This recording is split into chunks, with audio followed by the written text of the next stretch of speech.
Purihin ang Diyos ng langit, sambahin at awitan. Puso'y buksan at ihain, purihin Diyos, purihin.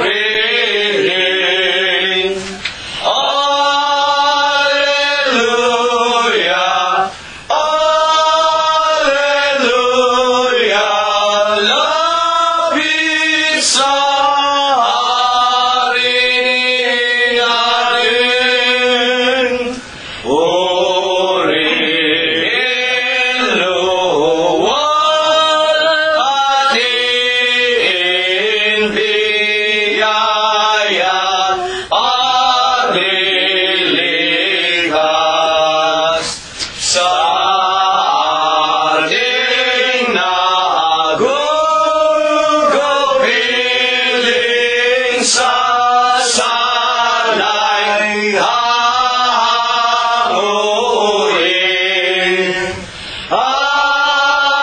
Alleluia, alleluia, gloria Patri Dei.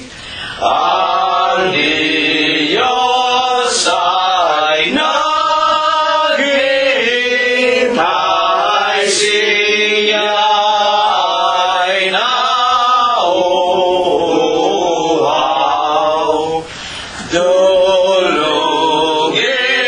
dulugin natin, sambahin,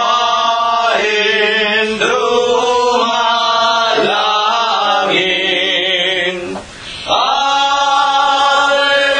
Alleluia, alleluia, Diyos na awayin. Angeles sa pag-asa nagpupuri-puri.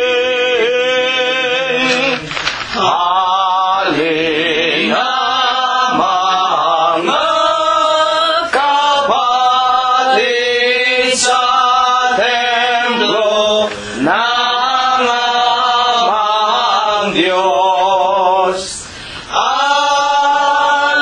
Alleluia, alleluia, Diyos purihin, purihin.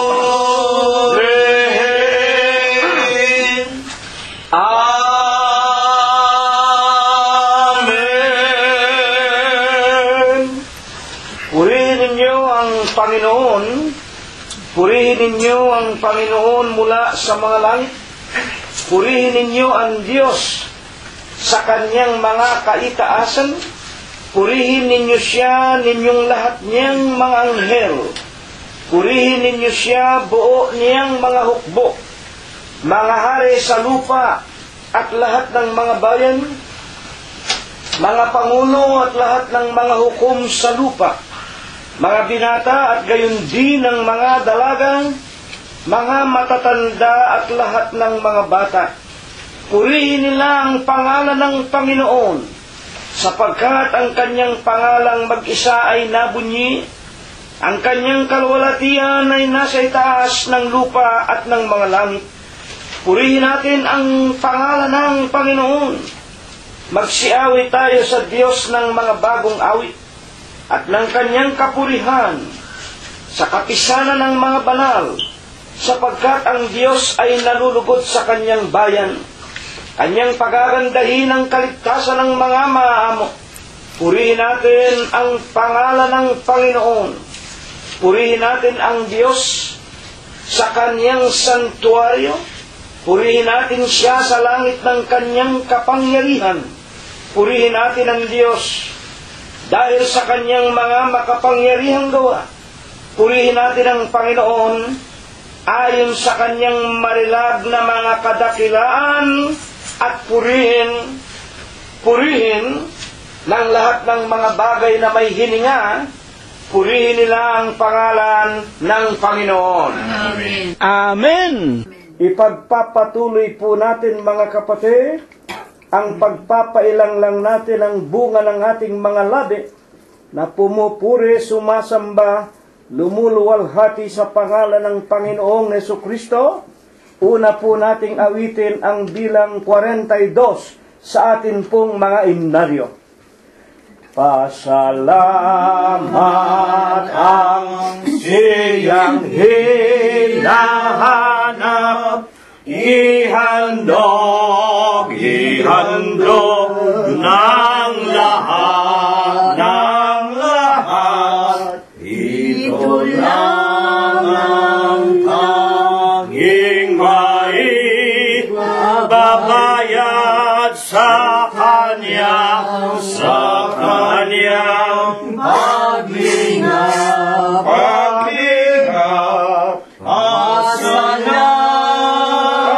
salamat wag lilimutin, hinango ka sa dilim, ano man biyayang tamuhin, ang Diyos ay pupurihin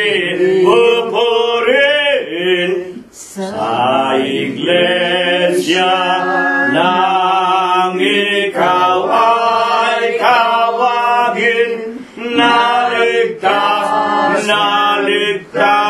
sa dilim,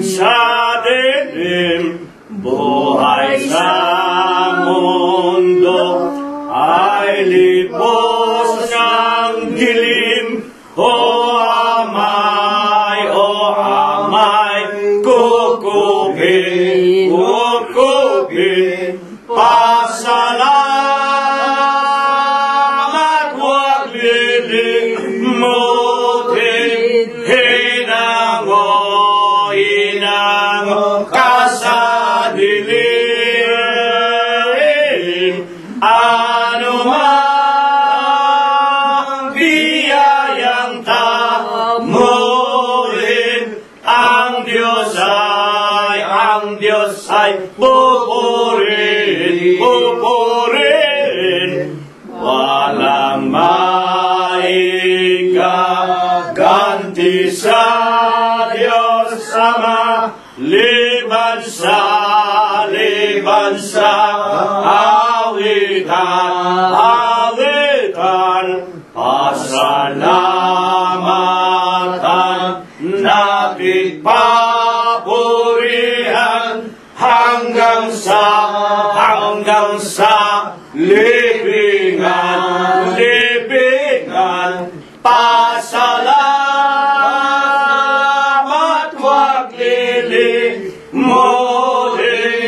hinango ka sa dilim, ano man biyayang tamuhin, ang Diyos ay pupurihin. Patuloy po nating papurihan, sambahin at luwalhatiin ang banal na pangalan ng ating Panginoong Jesucristo. Awitin po natin ang bilang 110 sa atin pong mga himnaryo. Kapatid, puso mo'y lakasan sa ating gawang kabanalan, manalangin sa gabi't araw, sa Diyos Ama na lubha.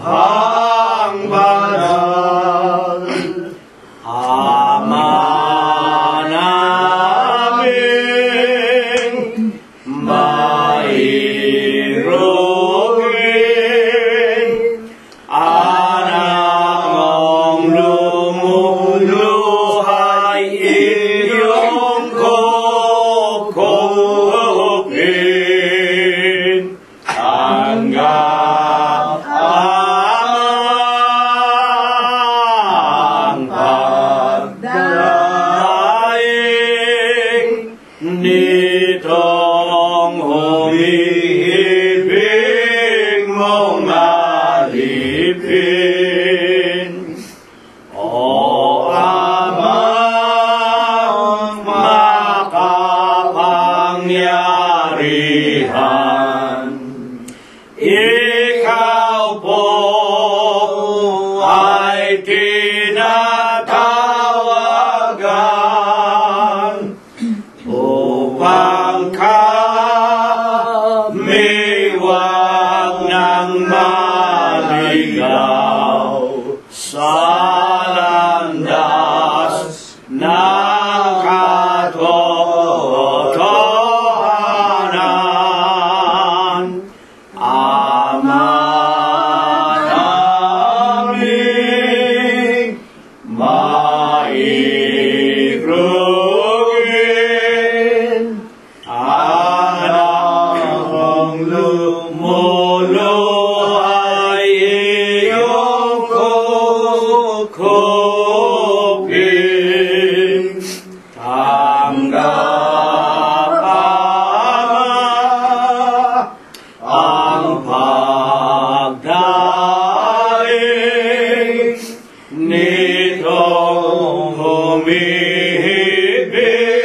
mong alipin. Kristo Jesus naming kanlungan, kami naway pamagitanan sa lahat naming karaingan, nang kami sa iyong pangalan. Ama namin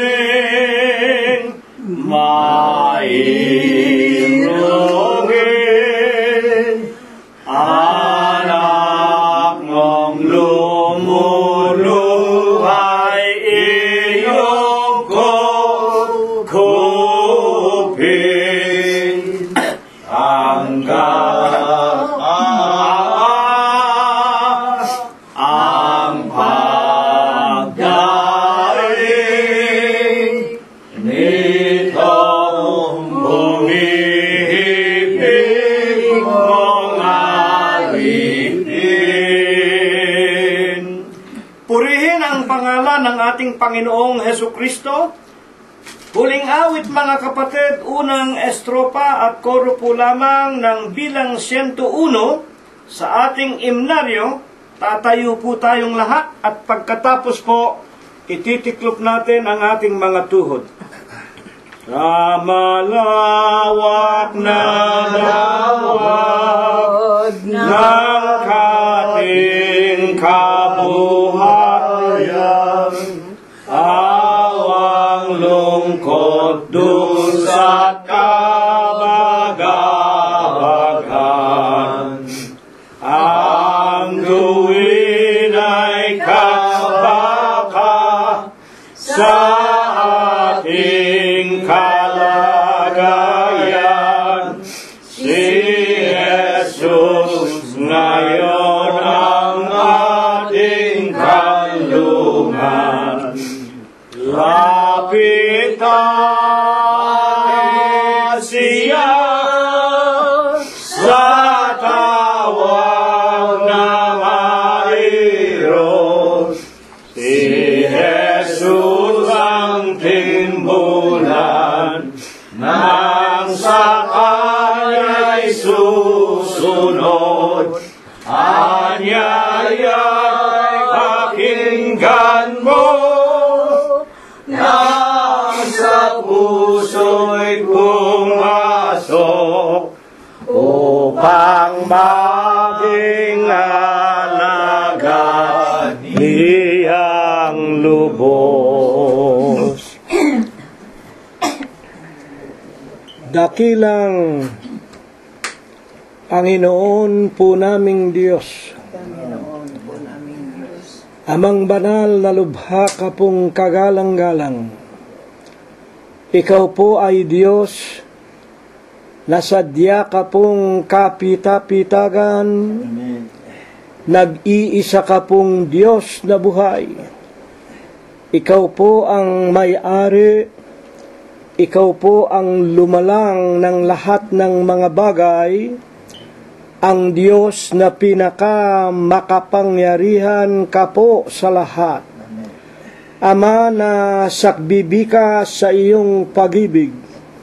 Napakasagana mo po sa kagandahan ng iyong mga kalooban. Napakadakila mo po sa iyong mga pagbibiyaya. Datapwat ikaw po ay Diyos. Napakabanayad mo sa iyong mga kagalitan. Amang banal na ikaw ang nag-iisa at buhay na Diyos.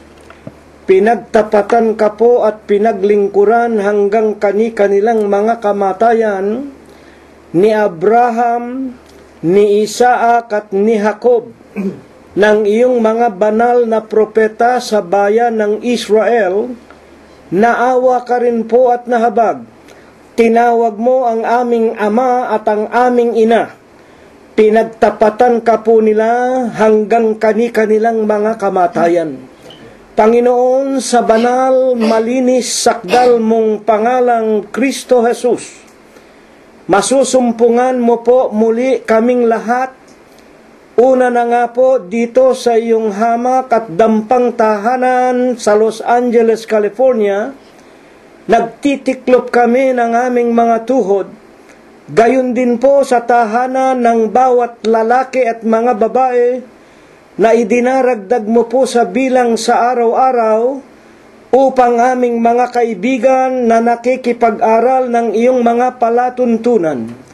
Higit na nga po sa lahat, sa bawat tahanan ng iyong mga tunay na mananamba sa Espiritu mo po sa iyong katotohanan, hindi po kami nagsasawa, Panginoon. Nangangayupa pa kami at nagpapakumbaba sa iyong banal na harapan. Tanggapin mo, Panginoong Hesus, ang amin pong mga tao sa puso namin na mga pagpapasalamat. Maraming salamat sa iyo, Panginoong Hesus. 7 mga araw ang matulin, dadapwat nilipos mo po ang bawat isa sa amin ng buhay, kagalingan, kalakasan, mga kapayapaan. Patuloy mo ring binubuksan sa amin ang magagandang pintuan ng mga kapalaran. Amang banal, salamat sa iyo. Pinakain mo po kami, pinalalakas mo, pinagagaling pa ang aming mga lupang pangangatawan. At higit sa lahat, maraming salamat po. Patuloy mo kaming pinagtitiisan, tinuturuan, inaaralan. Dinaragdagan mo at pinatitibay mo ang aming mga pananampalataya na minsan po lamang ibinigay mo sa aming mga hiram na buhay. Panginoon po naming Hesukristo, sinasamba ka po namin, pinupuri ka po namin, niluluwalhati namin ang iyong kagalang-galang, ang malinis mo pong pangalan sa Espiritu mo po at sa iyong kagilagilalas na mga katotohanan. Panginoon, nalalaman mo po kung papaanong nangabuhay kami. Nalalaman mo kung paanong ginamit namin ang buhay, ang lakas, ang kagalingan sa bawat araw na ipinautang mo sa amin. Mga aba at mga hamak na mga alabok ng puti kami, Panginoon. Wala pang sino man sa aming nakaabot sa iyong banal na kaluwalhatian. Gayon man, alang-alang po sa pananampalatayang ipinagkaloob mo sa amin at alang-alang po sa malinis mong pangalang Diyos at Kristo Jesus na itinatak mo po sa aming mga kaluluwa nang kami po ay magsisampalataya at magsitanggap ng banal na bautismo sa pangalan ng Ama, ng Anak at ng Espiritu Santo sa makatwidbaga sa iyong espiritual na katawan na Iglesia ng Diyos kay Kristo Jesus.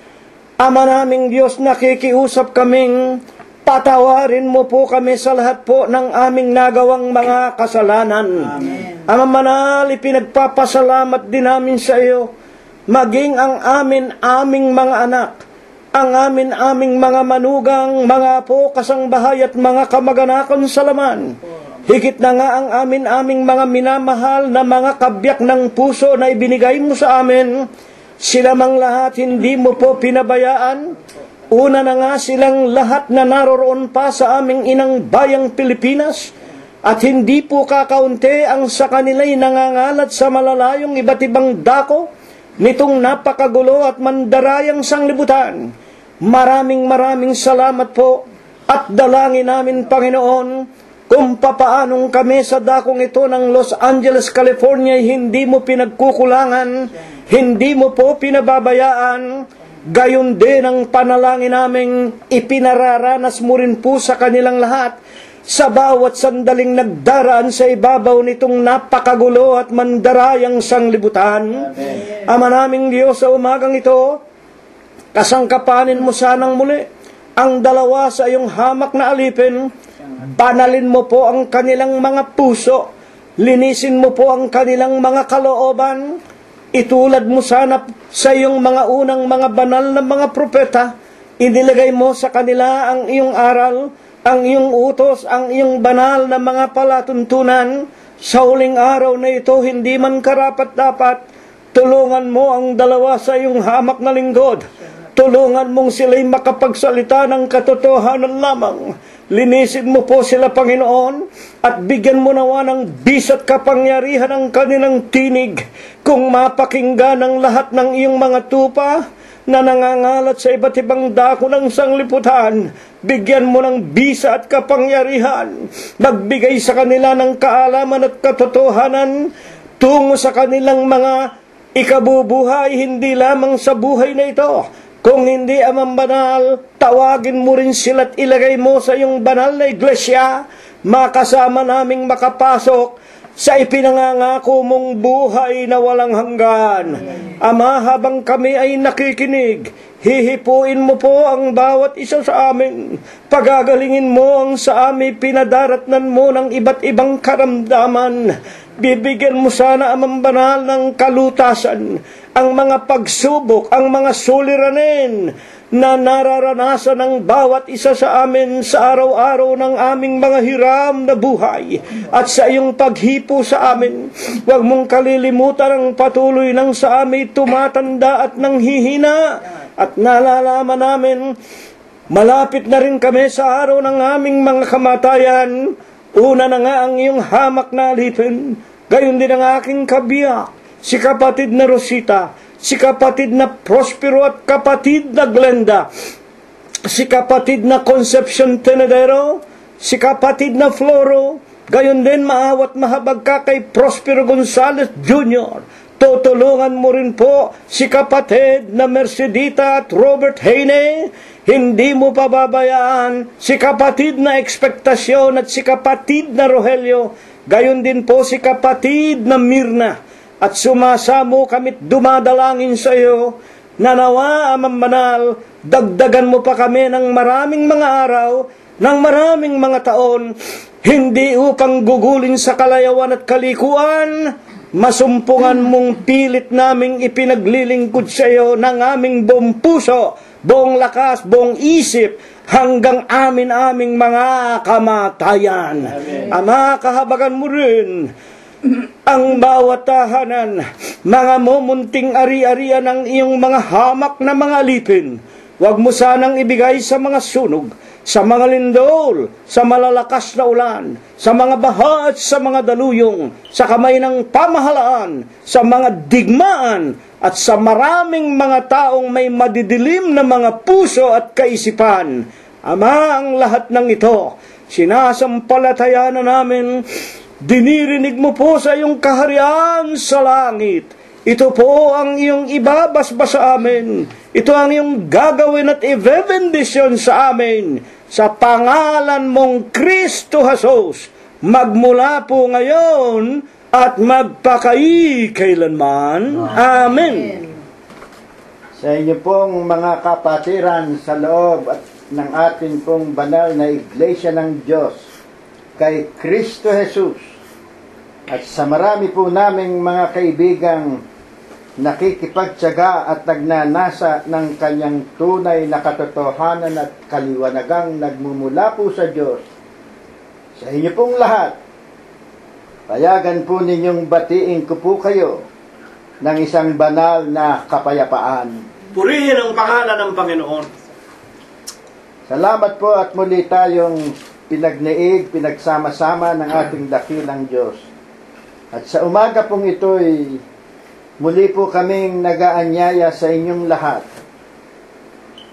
na sana po ay patuloy ninyong namnamin at lubusang tanggapin ang kapuspusan ng buong pananampalataya ang atin pong ipinagkaloob ng Diyos na marapating ating pag-aralan at tanggapin sa mga umaga pong ito. Amen. Noong pong nakaraang linggo ay tunay na napakaganda ng ating napag-aralan. At kung inyong matatandaan, noon din pong araw na yaon, ay lumabas dito po sa bansang Amerika ang isang lubusang masasabi nating hindi na rin nakapagtataka dadapat nangyari ng Korte Suprema po ng Estados Unidos ay lubusan ng pinapayagan ang pag-aasawahan ng lalaki sa lalaki at ng babae sa babae.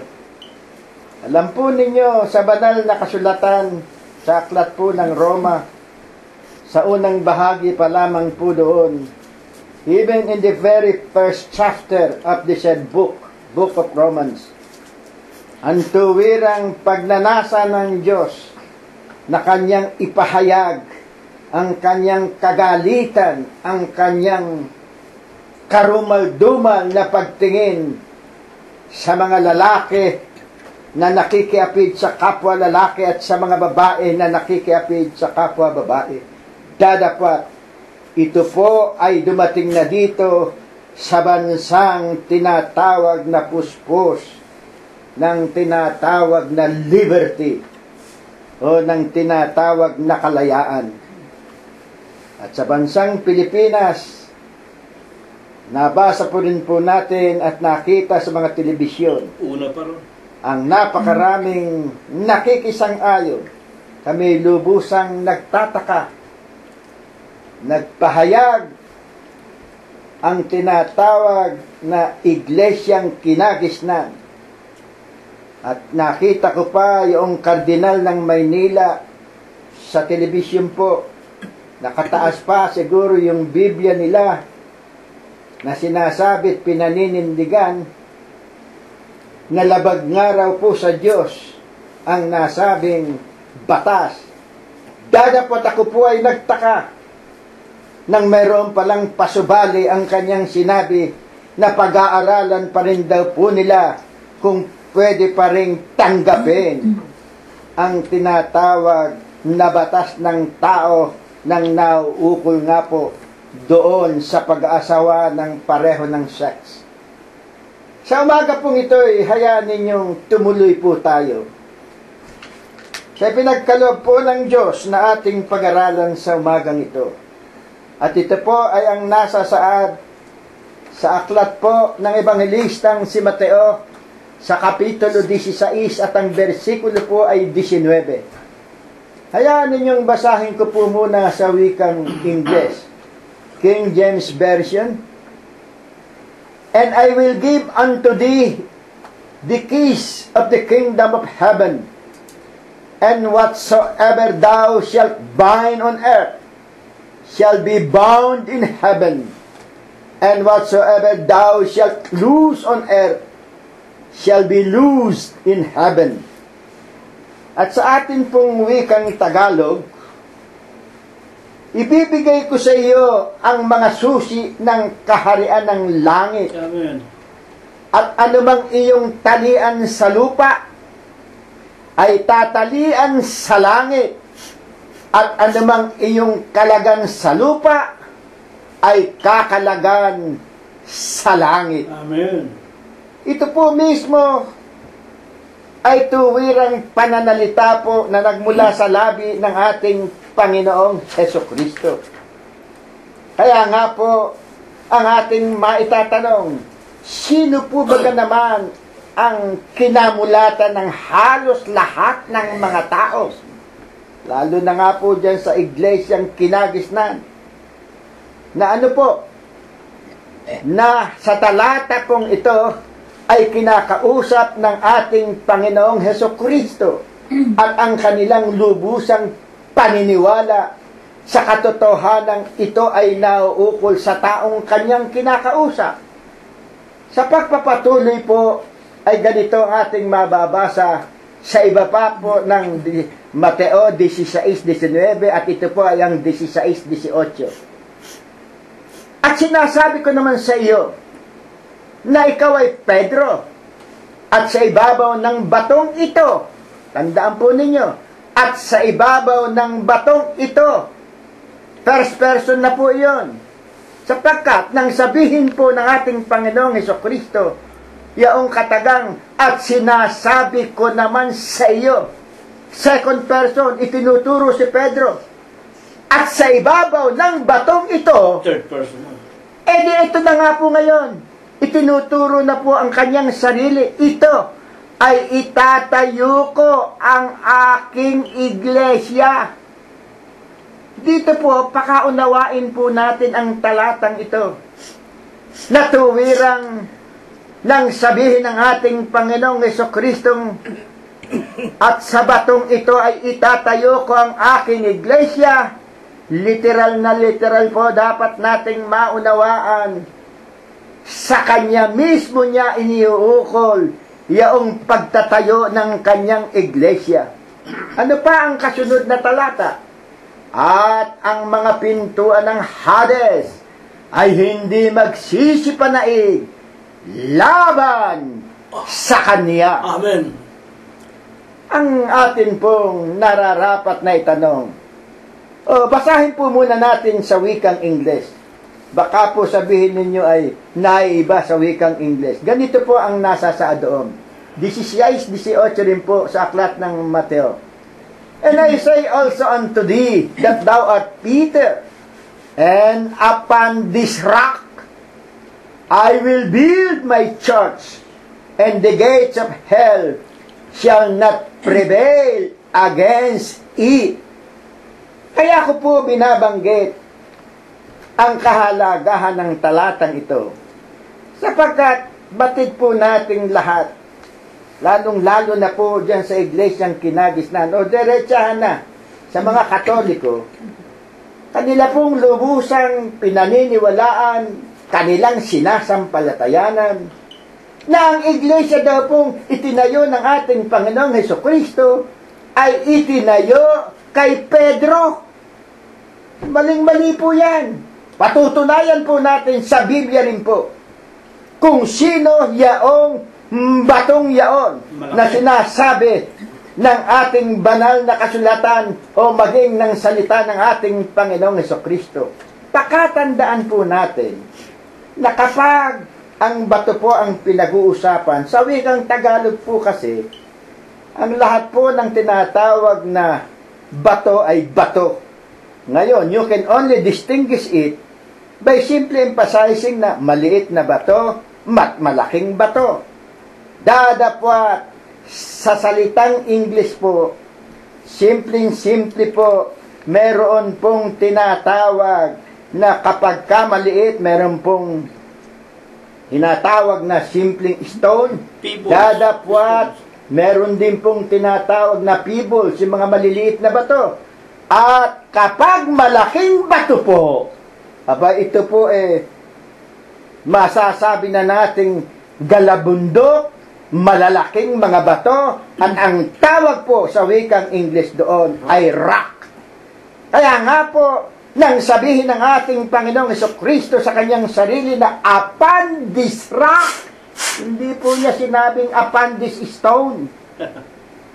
Ang wika po niya, upon this rock, I will build my church. Amen. At sa banal na kasulatan po, maliwanag po nating mababasa na ito pong si Pedro o si Apostol Pedro sa aklat ng Juan sa 1:42, ang sabi po roon ay simpleng-simple. Basahin po natin sa wikang English.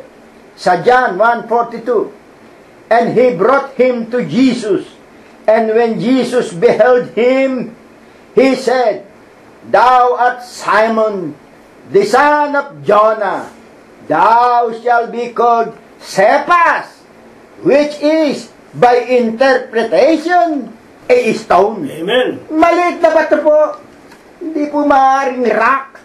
Kaya nga po dito, mga minamahal po naming mga kaibigan, tuwiran pong nasain ninyo, tanggapin po ninyo ng buong pananampalataya.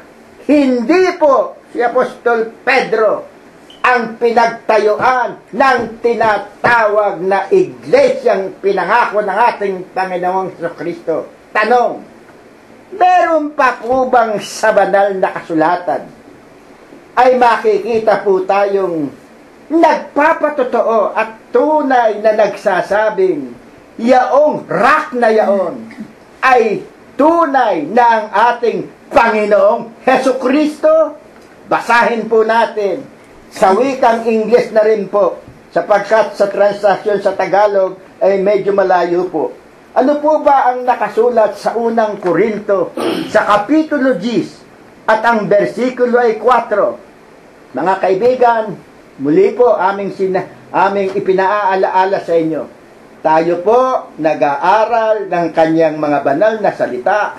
Tayo po ay nagsasaliksik. Tayo po ay humahanap ng kanyang mga katotohanan at katwiran. Wala po tayong pansariling kaisipan kung hindi ang kanya na rin pong tuwirang mga pagtuturo at ang kanyang mga aral. Ano po ang tanong? Meron bang sa banal na kasulatan ay tuwirang magsasabing ang malaking batong yaon o yung this rock ay ang ating Panginoong Jesucristo?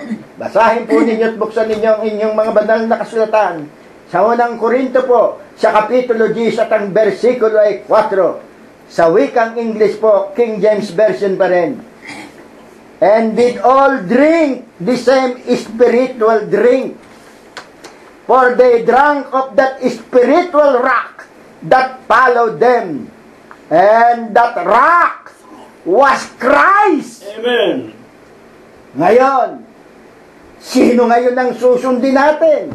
Yan bang nagsasabing ang iglesia raw ay itinayo kay Pedro? O itong mismong natatalata sa banal na kasulatan na nasulat ng dahil sa udyok ng banal na Espiritu sa pamamagitan ni Apostol Pablo? Sa Tagalog, ano ang nasa saa dito?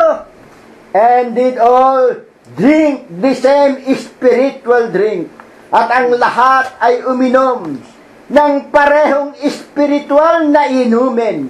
For they drank of that spiritual rock. Sapagkat sila'y nagsinom nung spiritual na malaking bato na sumusunod sa kanila, that followed them. And that rock was Christ. Amen. At ang malaking batong iyon ay ang Kristo. Presto! Malamang at tuwirang masasabi nating mali ang iglesyang kinagisnan. Saan nakuha yung pagsasabing si Pedro ang pinagtayuan? Napakatibay ba ni Apostol Pedro na 3 beses pinagkaila ang ating Panginoong Jesucristo? Yan ba ang saligan ninyo? Kaya nga po, sa ating mga magkakapatid at sa inyong aming mga kaibigan, ano pa rin po ba ang patuloy na nararapat nating maitanong? Ano pa po ba ang sumunod na mga panalita na binanggit ng ating Panginoong Jesucristo, na ito nga po ang pinakapaksa po natin sa araw na ito? Ano pa po ang sinabi? Ganito po at ating mababasa sa 16-19 na ito nga po ang ating paksa ngayon. Ibibigay ko sa iyo ang mga susi ng kaharian ng langit. At anumang iyong talian sa lupa ay tatalian sa langit. At anumang iyong kalagan sa lupa ay kakalagan sa langit. Pakatandaan po ninyo, nung banggitin yaong salitang susi, ito po ay marami.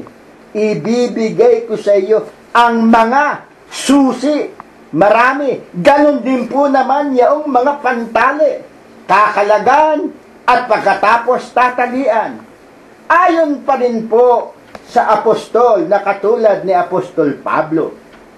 Ano po baga naman ang nilalaman ng mga banal na kasulatan na kanilang ipinahayag sa madla o kanilang ipinangangaral? Paano nila ito tuwirang inihahatid, ipinaliliwanag sa mga tao? Pakinggan ninyo kung paano ipinangangaral o tuwirang inihahayag ng mga apostol ang mga salita o ang mga banal na kasulatan ng ating dakilang Diyos. Unang Korinto 2:7. Pakinggan po ninyo at ganito ang ating mababasa. Wikang Ingles.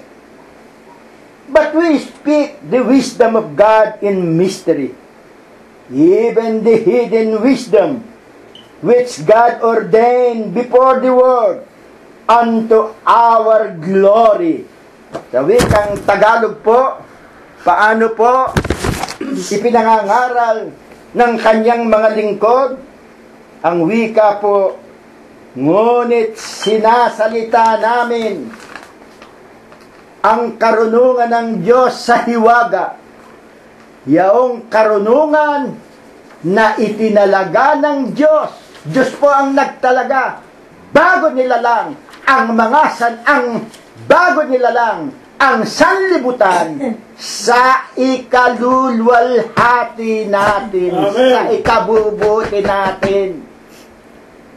Ano po ang sabi? Ano ang kanilang panuntunan? Yun na niyang karunungan ng Diyos na nasulat sa hiwaga, yung karunungang sadya ng itinalaga ng Diyos bago pa nalalang ang sanlibutan. Ang wika ni Apostol Pablo, ito anya ang aming itinuturo sa paanong kaparaanan at anong kadahilanan sa ikalulwalhati natin, sa ikabubuti natin. Kaya naroroon, pawang mga salita, pawang mga aral, pawang mga kalooban ng Diyos ang nararapat lamang na ituro ng sino mang nagnanasa, ang sino mang mangangaral ng mga salita ng ating Panginoong Hesukristo. Ngayon, papaano po baga naman pinatutunayan ng Biblia na ang bawat bagay na sinasalita ng Panginoong Hesukristo ay pawang mga talinghaga at sa paanong paraan? Pakinggan ninyo at mismo ang ating Panginoong Hesukristo rin po. Ang dito ay ating mababasa sa 13:34. Lahat ng mga bagay na ito ay sinabi ni Jesus sa mga karamihan, sa mga talinghaga. At kung hindi sa talinghaga, ay hindi niya kinakausap. Tignan po ninyo, nangangaral ang ating Panginoong Hesukristo sa pamamagitan ng mga talinghaga. Laging sa mga talinghaga, kung babasahin po ninyo ang aklat ng Mateo, sa Kapitulo 13, napakarami po roong mga talinghaga. Ang isa nga pong ehemplo roon, sa isang talinghaga, yung kanyang banggitin, na ang kaharian niya ng langit ay katulad niya ng isang magsasaka na nagtapo ng tinatawag na mga Hasik. naghasik ng mga pananim sa bukid. At kasabay na tumubo itong mga pananim na ito, ay kasama rin namang tumubo ang tinatawag na mga hindi pananim, kundi anong tawag doon? Yung mga dawag. Kasamang tumubo ang dawag. Wild grasses. Mga wild grasses. Totoo po naman yan. Di ba tayo pag nagdadaan sa mga pilapil, nakikita natin yung mga palay. Pagkatapos nakikita natin sa gilid ng mga pilapil, nagsisitubuan din at nagtataasan din ng maraming mga damo, yung mga tinatawag na mga dawag. Sa ganoon po itinuturo. At pagkatapos sinabi ng isa, aalisin nila yung tinatawag na mga dawag. Ngunit anong sabi ng Panginoon? Huwag. baka pag inalis ninyo ang mga dawag na yan, ay mayroong masamang mabuting pananim. Yan po talaga isang hiwaga na hindi maaaring maipaliwanag kung ikaw ay basta babasa lamang ng mga banal na kasulatan. Kaya nga po ang ating maitatanong, ngunit sa mga alagad na kanyang tinawag, tulad nga po noong 12 mga apostol, pinananatili po baga ng ating Panginoong Hesukristo ang kanyang mga salita sa hiwaga? Doon po sa mga tunay na kanyang tinawag, doon po sa kanyang mga tunay na lingkod. Sadya po bang sa hiwaga pa rin inililihim ng ating Panginoong Hesukristo ang kanyang mga aral, ang kanyang mga salita? Pakinggan ninyo, Biblia pa rin po, Marcos 4:11. At sinabi niya sa kanila, sa inyo ay ipinagkaloob ang makaalam. Pakinggan po ninyo ito. Sa inyo ipinagkaloob ang makaalam ng hiwaga ng kaharian ng Diyos. Dadapwat sa kanilang nangasalabas ang lahat ng mga bagay ay ginagawa sa pamamagitan ng talinghaga. Amen. Kaya nga po, takang-taka po ako nang sabihin nitong kardinal dito sa Maynila. Pagkatapos niyang sabihin, naninindigan na niyang Iglesia Katolika na ang kasal ay isang banal at ang kasal ay tuwirang hindi nararapat na paghiwalayin ng sinumang mga tao at ang kasal ay nararapat lamang sa isang babae at sa isang lalaki. Pagkatapos ay duduktungan mo ng pag-aaralan pa rin namin. Siya, babaguhin ninyo. Anong klaseng pangangaral yan? Samantalang ang mga apostol ay tuwirang diretsahang talambak at mukhang sinasalita. Susunod muna kami sa Diyos bago sa tao. Yan bang kardinal? Amen. You ask them. Yung mga Katoliko, tanungin ninyo. Yung mga kardinal ninyo. Nakikita pa pala sa internet yan, mga nagsasayawan pa pala yan. Kardinal, nagsasayawan? Aba, ano kayo? Oh, intindihin ninyo ang suliranin. Higit sa lahat ang suliranin, hindi nalalaman ng tunay na kalooban ng Diyos. Hindi nalalaman ng kaparaan ng tunay na buhay na nararapat na kapiling ng Diyos. Lamang simpleng sinalita ni Job, hanggang ngayon hindi nyo maintindihan. Ang wika ni Job, hubad akong lumabas sa bahay, bata ng aking ina, at hubad din akong babalik sa kanya. Ang iniintindi ng napakarami ninyong mga tagasunod ang lahat ng mga bagay ng sanlibutan. Kaya ganyan ang buong sanlibutan. Magulo. Magulo. Puro personal ang grandisment. Puro personal na pakinabang ang hinahangad ng maraming mga tao. Nalilimutan ang espiritual na buhay. Kapurihan sa lapi. Ito ang ating pinag-aaralan ngayon. Na ano? Ang sabi ng ating Panginoong Hesukristo, dadapot sa inyo aking ipinagkakaloob. Kanino? Sa mga tunay na mga alagad, sa mga tunay na mga tagasunod, sa mga tunay at lubusang mananampalataya sa Kanya. Hindi yung, pare-pare naman anya tayo medyo. Kung kayo anya'y ganitong paraan ninyo, kami ay ganito. Oo. Ang paraan ninyo, tumawag kung kani-kaninong rebulto, kung kani-kaninong tao. Pati ba naman taong hindi namin kilala, pasasambahin nyo kami? Ano kayo? Sinutwerte? Yun naman isang Cebuano. Anong pangalan yung taga-Cebuano? Kalunsad. Kalunsad. Yung Kalunsad? Sino ba yun? Ang dami yung niloko. Maraming gumawa ng rebulto dyan. Pinabenta ninyo. O ano na ngayon? Yung Ruiz. Ano yung Ruiz niya? Sino ba yan? Kami, diretsahan, sasabihin namin sa inyo, bulok pa yan at yan ay nasa lupa pa. Ang kaluluwa niyan, nasa lupa pa. Tutunayan namin sa inyo, Biblia for Biblia.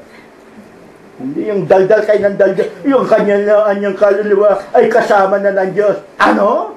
Kaluluwa ng tao kasama na ng Diyos. Pagkatapos ipagdadasal nyo, pagkaraan ng 9 na araw, yung kanyang kaluluwa ay nasa impyerno, alisin po nyo, tilagay po ninyo dyan sa inyong kaharian. Pagkatapos ng isang pagdarasal na naman ninyo, kung nasa impyerno po ay dalhin ninyo sa kanyang purgatorio, linisin po nyo ron. Pagkatapos ng 1 taong, ganun pa rin. Pagkatapos ng 2 taong, ganun pa rin. 10 taong, ganun pa rin. Anong klaseng kaluluwa meron ng mga kasama ninyo?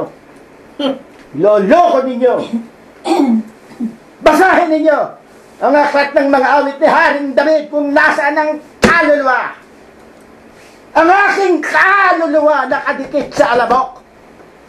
Bakit pa pupunta ang Panginoong Jesucristo? Bakit pababalik dito para sentensya ng mga kaluluwa na yan? Bakit pababalik kung kasama na niya? Kaya sa inyo lahat, hiwaga, hindi kayo makarating sa tunay na katotohanan. Bakit? Ito ang patuloy nating pag-aaralan. Nang sabihin nga sa kanyang mga tunay na lingkod, na na sa kanila ipagkakaloob at sa iba ay pawang mga talinghaga, ang patuloy nating maitatanong, totoo po ba ito? Bakit nga po baga sa ibang mga iglesia ay hindi nila hanggang ngayon maintindihan, hindi nila lubusang maituro, hindi nila lubusang maunawaan ang kalooban ng nais ng Diyos na malaman ng lahat ng mga tao. Basa King James Version sa aklat ng Marcos 4:12, ganito ang ating mababasa. That seeing they may see and not perceive, and hearing they may hear and not understand, lest at any time they should be converted and their sins should be forgiven them. Sa Tagalog, upang kung magsitingin sila'y mga kakita at huwag mamalas, at kung mga katinig sila'y mga karinig at huwag mga kaunawa, baka sakaling sila'y mangagbalik loob at patawarin sila. Alam ninyo, baka sabihin ninyo, Katolisismo lamang ang aming laging nababanggit. Itong isang relihiyon na napakarami rin namang mga tagasunod. Nang magpunta, kung hindi ako nagkakamali, sa Germany, pinakita po rito sa telebisyon sa Amerika. Ito pong Jesus is Lord, kuno. Ano ang kanyang ipinangangaral? For God so loved the world that He gave His begotten Son, that whosoever believeth in Him shall not perish but have everlasting life. Luma na yan! Malit pa ako, basic na yan! Wala ka na bang maituturo? Magsaliksi ka! Basahin mo! Hindi ka kasi marunong manalangin. Manalangin ka, tumingi ka ng tulong sa Diyos. Hindi yung kung ano-anong pakutsada, kung anong mga buladas, kung ano-anong arte ng mukha mo, kung ano-anong arte na etc. etc. Hindi kami nagtataka, napakarami mong mga tagasunod. Nasa Biblia ka rin eh. Maraming magsisusunod sa kanilang hulihan. Nakalagay po sa Biblia yan. Lahat po yan. Kaya nga ang wika ng banal na kasulatan, oo, bababasa nila, pero hindi nila mauunawa. Makikita nila, pero hindi nila lubusang maliliwanagan. Yan ang nangyayari sa maraming mga mangangaral, sa napakaraming mga relihiyon. Ito ang tuwirang natataan sa tinatawag na dagat-dagatang apoy.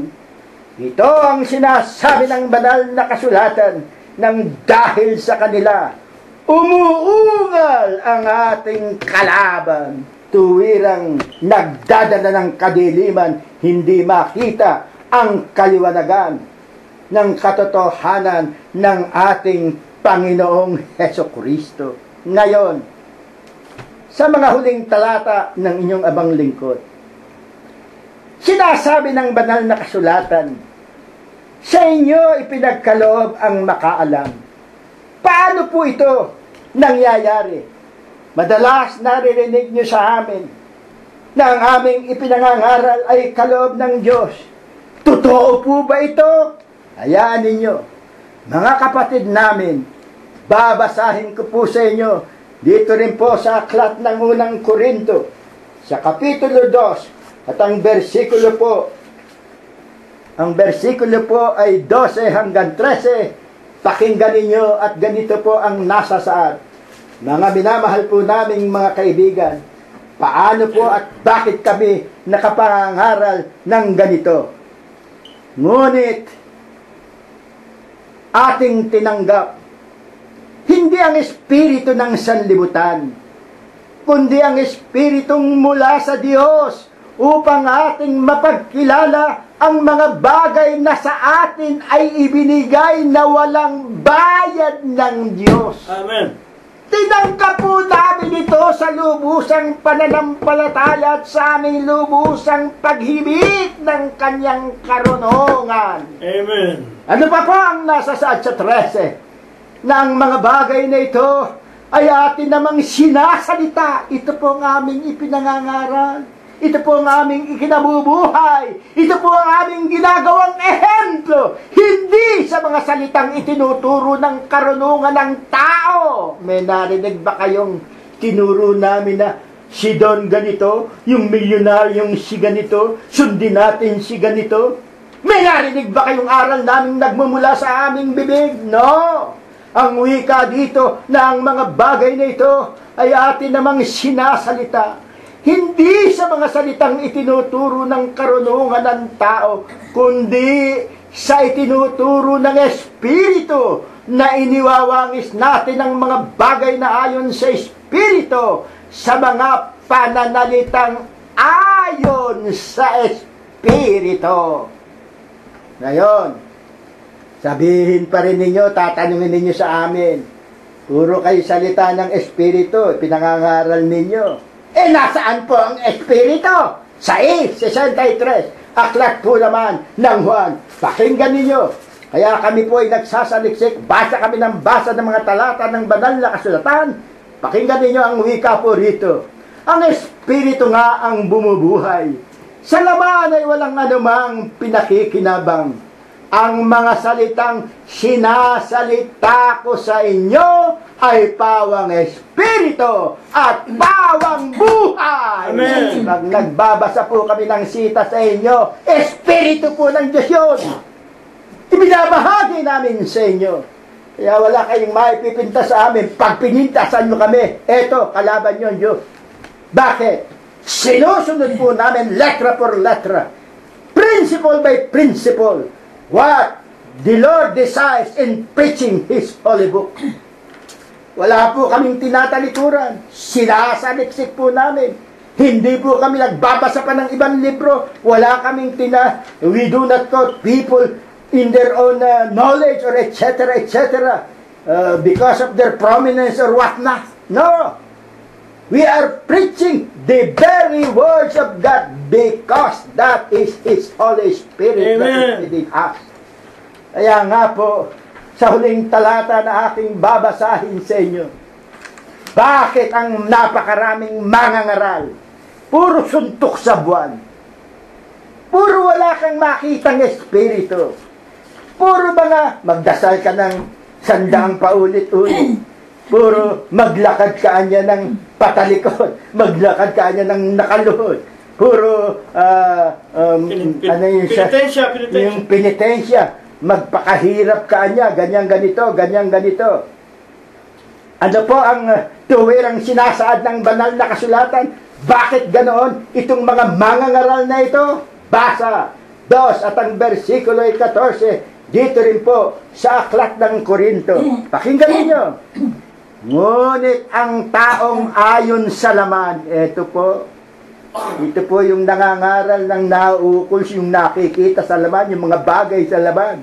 Ito, bibigyan ko kayo ng ehemplo. Sabihin nyo, sinungaling si Capro. Pag ito, hindi totoo. Pero babasahin ko muna. Ngunit ang taong ayon sa laman ay hindi tumatanggap ng mga bagay ng Espiritu ng Diyos. Tandaan nyo ito, yung anyang ayon sa laman, yung purong ang pinangangaral ay mga material na bagay. Hindi niya Espiritu ng Diyos ang itinuturo nun. Ano pa? Sapagkat ang mga ito ay kamangmangan sa Kanya. Walang alam. At hindi niya nauunawa. sapagkat ang mga yaon ay sinisiyasat ayon sa Espiritu. Amen. Sino ang isang magandang ehemplong ito? Yang laging nangangaral dyan sa luneta. Ano ang isinisigaw niyan? Iladlad ninyo inyong panyo. Saluhin ninyo ang biyaya ng daga. Ako talagang natatawa. Baka napakaraming nalolokong mga Pilipino. Ano ang sinasabi niyan? Pagkatapos niya, pag uwi ninyo, natanggap na ninyo. Tignan yung kalokohan niya. Yan niya, maliwanag. Basahin mo ito, 2:14 ng unang Korinto. Maliwanag na maliwanag kung saan ka nalalagay. Wala kang nalalaman. Wala kang Espiritu ng Diyos. You might say, I'm too harangued. I'm too much in preaching. Susunod muna kami sa Diyos. Bago sa tao. Magalit na kayo kung magagalit na kayo. Huwag lamang ang Diyos ang magalit sa amin. Mga anak ng Kung Katoliko. ang ating Panginoong Jesucristo, nung nangangaral, laging nagtatatakbo. Bakit?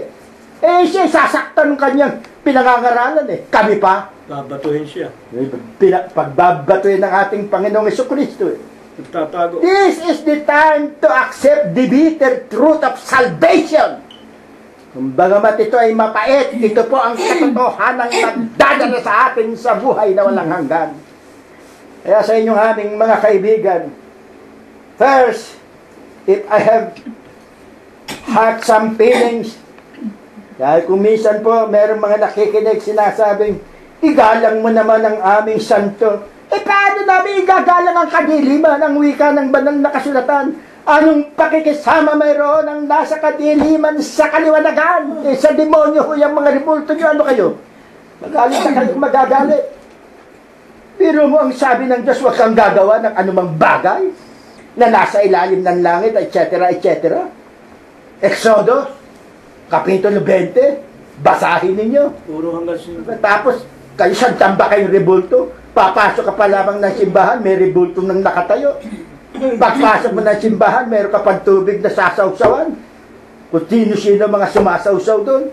Pagkatapos, pagtingala mo, may rebulto na. Pagtingin mo sa kanan, may rebulto na. Yung iba, may pakpak pa. Pagkatapos, pagharap mo, lalapit ka ron sa may altar nila. Santabak na rebulto pa rin. Pagkatapos, yung mga ngaral sa inyo, ipahalik sa kamay. Yung iba, yung papa ninyo na bumisita dyan, hinalikan nyo sa kamay, niluhuran ninyo. Mismong anghel na galit kay Apostol Juan. Nang lumuhod si Juan, sapagkat pinakita sa kanya ang mga kaganapan sa mga huling araw. Sa tuwang ni Apostol Juan, lumuhod sa anghel na nagpakita ng mga bagay na darating. Ngunit anong sabi ng anghel? Juan, tumayo ka! Huwag mong gagawin yan! Ako man ay isa ring lingkod mo sa Diyos. Utusan din siya. Kaya hanggang ngayon, mapakaliwanag ng banal na kasulatan. Ang sabi ng ating Panginoong Jesucristo, lahat kayo magkakapatid. Kaya dito po sa amin, walang obispo. Meron ang obispo. Hindi namamatay ang obispo at ang obispong yaon ay ang ating Panginoong Jesucristo. Amen. Kaya dito po, sana lubusan ninyong mapag-unawa. Ngayon, sa ating pong pinag-aaralan, yung pong tungkol sa mga tinatawag na mga susi at yung mga pantali. Alin nga po baga naman ang mga susi na siya rin namang pantali na inaakala ng mga tao na kay Pedro ibinigay? At sino po baga ang tunay na pinagbigyan at may hawak nito? Hindi po ang sinumang mga apostol, sapagkat sila pong lahat ay pawang mga nangamatay na. Yan po ang tanda ninyo.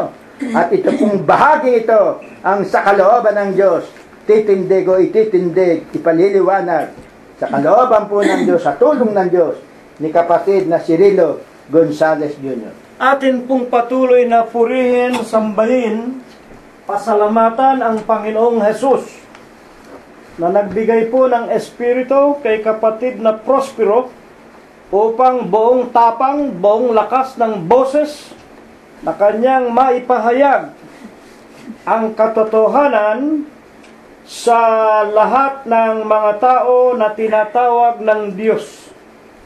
Napakaganda po ng ating paksa. Ito po ay karaniwang binabanggit, pinag-aaralan ng lahat ng mga relihiyon Kristiyano.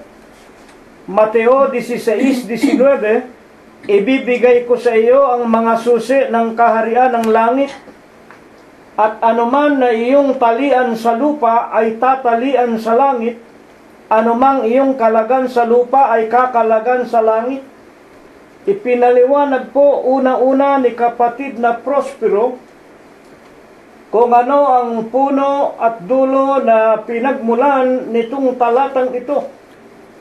Pagkatapos po na itayo ng Panginoong Hesus ang kanyang iglesia, anyo 32 sa siyudad ng Jerusalem ng Judea, sa 16-18 ng San Mateo, na ikaw ang wika ay Pedro, at sa ibabaw ng batong ito ay itatayo ko ang aking iglesia.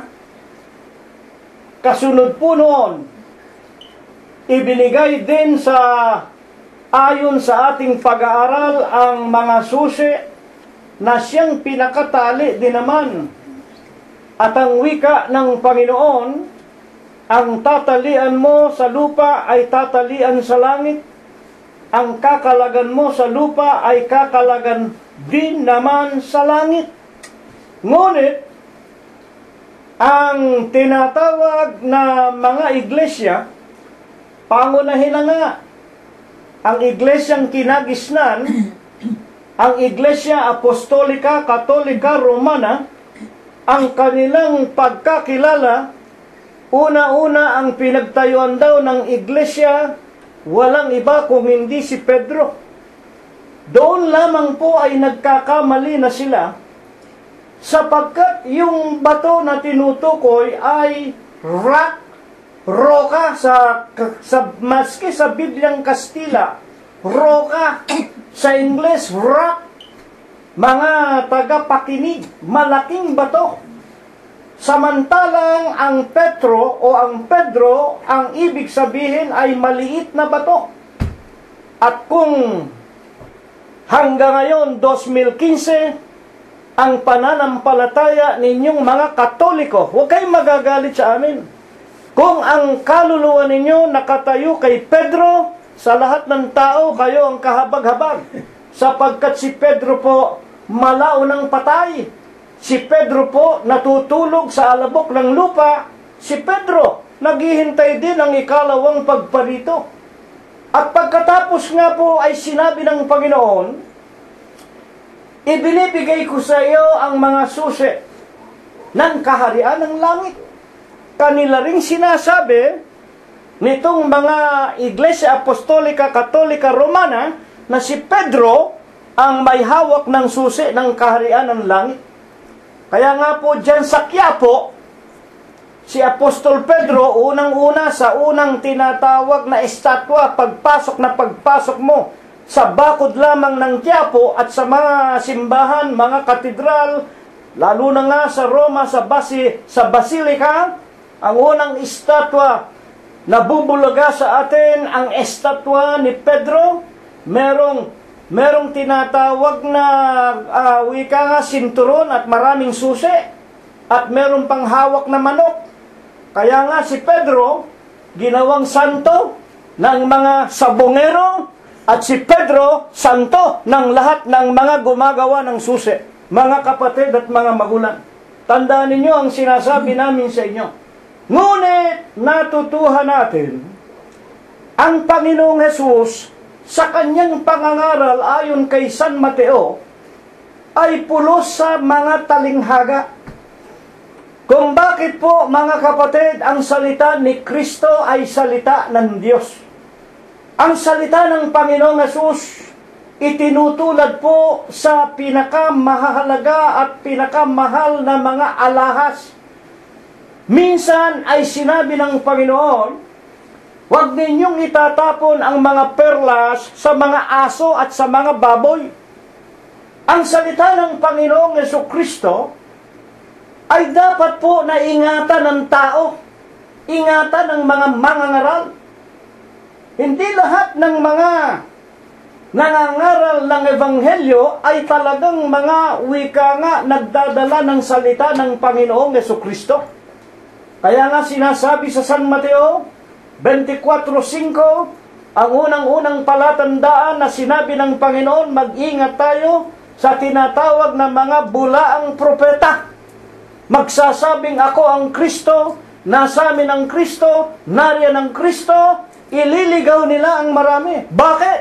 Ang kanilang itinuturo, mga utos, aral ng mga Hudyo at ng mga tao, Tito 1:14, utos, aral ng mga demonyo. Unang Timoteo, Kapitulo 4, versikulo 1 hanggang 4, ang marami sa kanila ipagbabawal ang pag-aasawa, ang marami sa kanila ipagbabawal ang pagkain ng karne, kaya isang tambak ang mga relihiyon. Mga kapatid, ang mga mangangaral walang asawa, at ang maraming mga relihiyon vegetarian, ipinagbabawal ang pagkain ng karne. Ang lahat ng mga yan, kung miyembro kayo, magsilayas kayo sa kanila sapagkat sila nagtuturo ng mga aral ng mga demonyo, utos ng mga Hudyo at ng mga tao, at ang mga salita ng Diyos, mga kapatid, ginagawa nila, niyayapakan nila, kanilang niyuyurakan sapagkat sila'y tulad sa mga aso at mga baboy.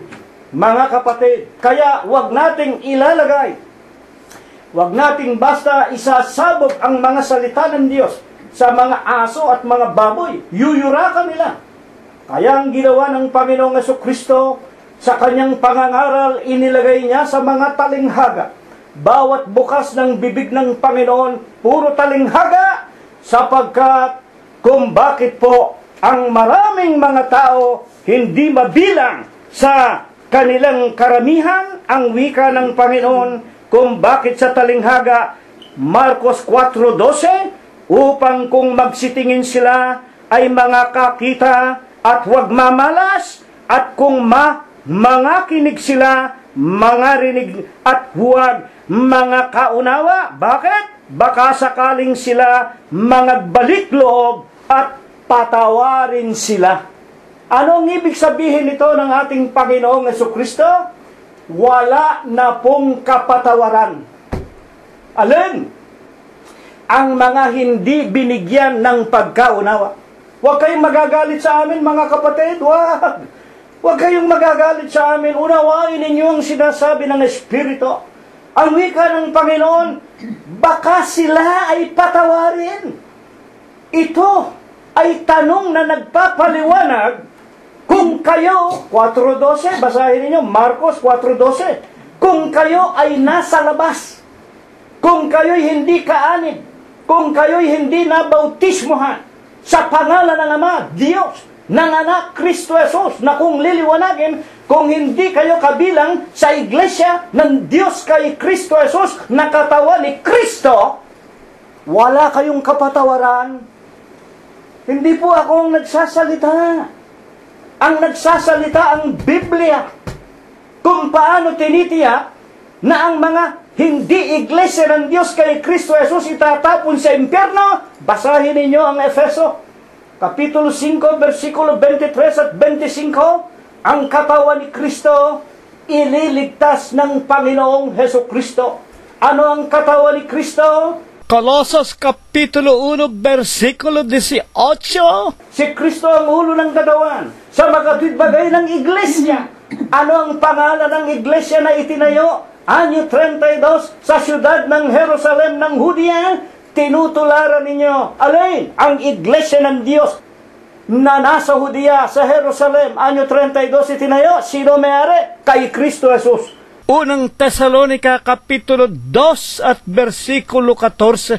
Sa pangalan ng Ama, sa pangalan ng Anak, at sa pangalan ng Espiritu Santo. Ano ang Espiritu Santo? Yung salita sa makatwidbaga, yung ebanghelyo ng ating Panginoong Jesucristo. San Juan 6:63. Mga kapatid at mga magulang, kaya nga ang tanong sa ating mga pag-aaral, sino? Alam natin, matagal nang patay si Pedro. Matagal nang patay si Juan, si Andres, si Bartolome, si Felipe, si Mateo. Mga kapatid, Patay na rin ang pinakahuling apostol na isinugo sa kahintilan, si San Pablo. Sino ngayon ang may hawak ng susi para makalag tayo sa tinatawag na pagkaalipin sa mga aral, utos ng mga tao, Hudyo at ng mga demonyo? Buksan natin ang banal na kasulatan. Ito po ang katotohanan. Hindi itinuturo sa inyo. Paano nga ituturo sa inyo? Hindi alam. Lahat ng mga ngaral ninyo, gusto, puro shortcut. Tamad na mag-aral. Pagkatapos, bebentahan kayo ng payong, bebentahan kayo ng panyo, kandila, bebentahan kayo ng rosaryo, bebentahan kayo ng mga larawan. Tapos praise the Lord. Pagkatapos, hallelujah, amen, praise the Lord. Lahat ng karumal-dumal sa Diyos, itinuturo sa inyo. Mahal namin kayo. At ito nga po ang itinuturo sa atin ng nakalipas na linggo.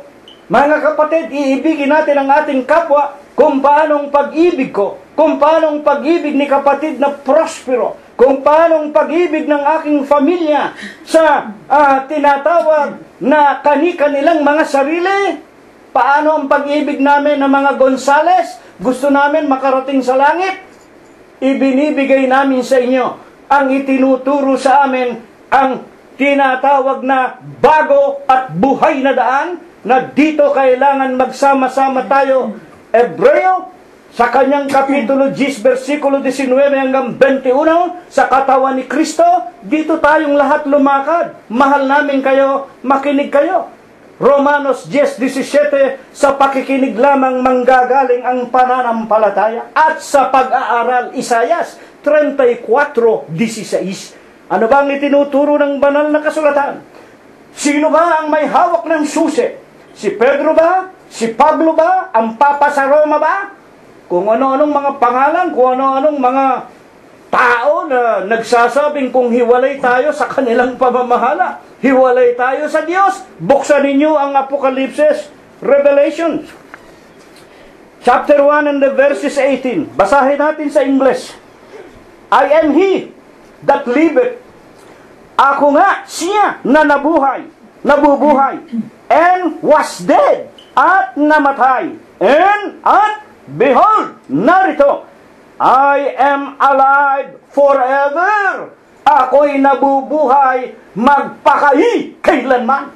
Putulin ko muna. Sino ba itong nagsasalita? Mga magulang, na siya ang nabubuhay, siya raw ang namatay, at siya'y nabubuhay magpakai kailanman. Sino bang nagsasalita rito? Si Pedro ba? Yung mga sugong anghel ba? Yung Papa sa Roma ba? Ituloy natin ang pagbasa. Amen. And I have the keys of hell and of death. Nasa akin ang susi ng impyerno at ng kamatayan. Aya, sa makatwid, mga kapatid at mga magulang, ito po ay hindi tao. Itong nagsasalita, ako nga. Ako ang nabubuhay. Ako'y namatay. Meron ba tayong mababasa sa kasaysayan na namatay at pagkatapos nabubuhay, magpakai kailanman? Meron. Sino? Hindi ko nababasahin, no? Ang Panginoong Jesucristo. Kaya nga kilalang kilala siya. Ako ang Alpha, ako ang Omega. I am the first, I am the last, I am infinite. Walang katapusan. Ako ang nabubuhay, ako ang namatay. Ipinako ako sa krus. Pero pagkatapos ng 3 araw, nabuhay ako at pumanik ako sa langit. Yan ba mga Papa sa Roma, magagawa yan? Yan bang itinuturo ng Biblia? Meron bang makapagsasabi sa inyo, mga sugong anghel kayo? Ang lalakas ng loob ninyo, niloloko ninyo ang mga miyembro. Kung hiwalay kayo sa pamamahala ng sugong anghel, impyerno kayo? Mga kapatid at mga magulang, bakit? Kayo ba may hawak ng susi? Mga sinungaling. 8:44 ng San Juan, sa inyong amang diablo kayo, sinungaling kayo. Mga pastor, mga ministro, mga pare, mga kardinal, mga papa, nilalahat ko na, sinungaling kayo lahat. Sa impyerno kayo. Anak kayo ng demonyo. Yan ang sinasabi ng Panginoong Jesucristo. Sa makatwid, siya pala ang may hawak. Ang Panginoong Jesucristo pala ang may hawak ng tinatawag na susi ng impyerno at ng kamatayan. Yung pala ibig sabihin, ibinibigay ko sa iyo ang mga susi ng kaharian ng langit. Bakit po ibinigay sa kanya ang susi? Yung palang susi ng impyerno at ng kamatayan. Kung hindi po kasi mabubuksan yung kulungan ng kamatayan o ng impyerno, kung hindi po mabubuksan po yun, makawala yung mga taong naroon, mga kapatid, wala pong papanik sa langit. Kaya nga ang wika rito, ibinibigay ko sa iyo ang susi ng kaharian ng langit. At ang sino mang iyong talian, tatalian sa langit. Ang iyong kakalagan sa langit. Alin ba yan? Ano ba yung susi na yan? Na yan pala pantali din naman. At bakit po kailangan? Una muna nating itanong, bakit po kailangan ng bawat tao ang Panginoong Hesukristo na may hawak pala ng susi sa impyerno at sa kamatayan? Bakit kailangan natin, lalo na nga sa huling araw na ito? Ano ba ang kalagayan natin sa ibabaw ng sanglibutan? Sa kanyang unang Juan Kapitulo 5, versikulo 19, ang buong sanglibutan nakahilig sa masama. Ang buong sanglibutan nakahilig sa masama. Ano po ibig sabihin ito? Ang buong sanglibutan, wala na pong tinatawag na kapayapaan sa buong lupa. At sa katotohanan po, itong nabanggit ni kapatid na Prospero, na nabasa ng lahat sa dyaryo, sa telebisyon, napakinggan natin noong isang linggo, pinirmahan na ni Obama.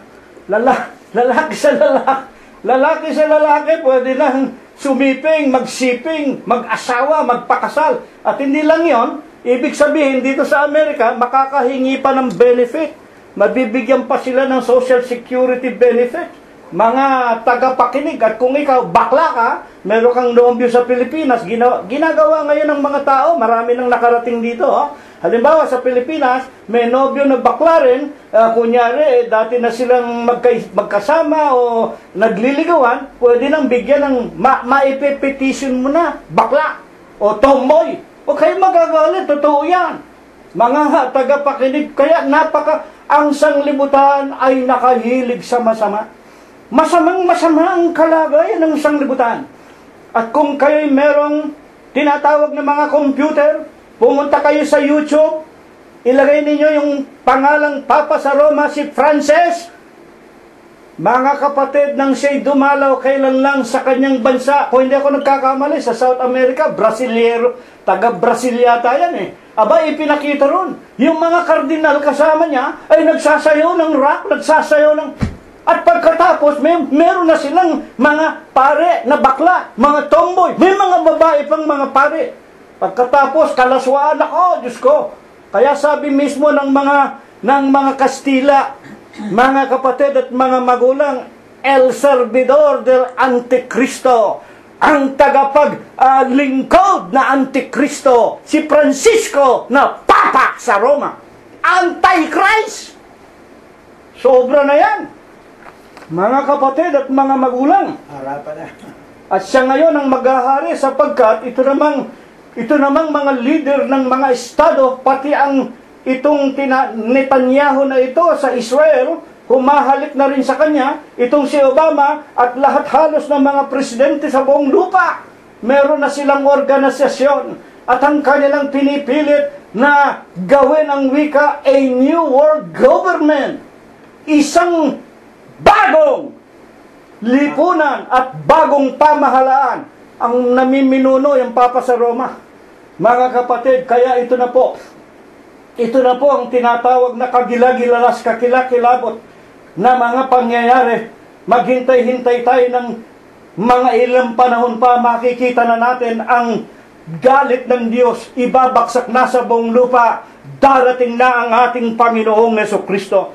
Ngayon, ang tanong po natin ay ito, mga iginagalang po naming mga kapatid, ano pa ang sinasabi ng banal na kasulatan kung bakit ang sanglibutan ay nakahilig na sa masama?